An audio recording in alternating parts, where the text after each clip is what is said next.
નમસ્કાર। તો મિત્રો, કુદરતે એક દિવસની અંદર હાલત શું કરી દીધી છે તે આજે દ્વારકા અને રાજકોટ જિલ્લાના ભાગો અને પોરબંદર જિલ્લાના ભાગોમાં જે વરસાદ પડ્યો તેના પરથી અંદાજો લગાવી શકો છો। વરસાદના આંકડા આજે 15 થી 20 ઇંચ સુધીના છે।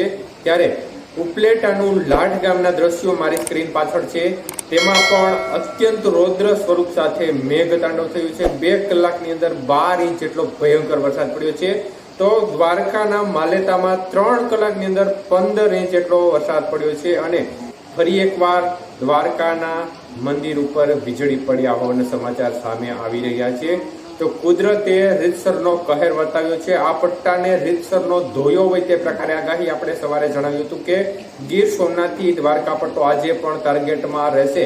તો તે પ્રમાણે જ આ વિસ્તારમાં આજે પણ અત્યંત તીવ્ર મેઘતાંડવ સર્જી દીધું છે અને કુદરતનો કહેર આ વિસ્તારો ઉપર જોવા મળતો હોય હવે તે પ્રકારની સ્થિતિ જોવા મળી રહી છે। ત્યારે આ વિસ્તારના ધરતીપુત્રો હવે મેઘરાજાને વિનંતી કરી રહ્યા છે કે મેઘરાજા હવે ખમૈયા કરો, કારણ કે અત્યારે જે પ્રકારની પરિસ્થિતિનું નિર્માણ આ ભાગોમાં છે, માણાવદરના ગ્રામ્ય વિસ્તારોમાં પણ આજે 15 ઇંચ જેટલા વરસાદના આંકડા છે, જે એક પ્રકારે કુદરતનો કહેર ચોક્કસપણે ગણી શકાય।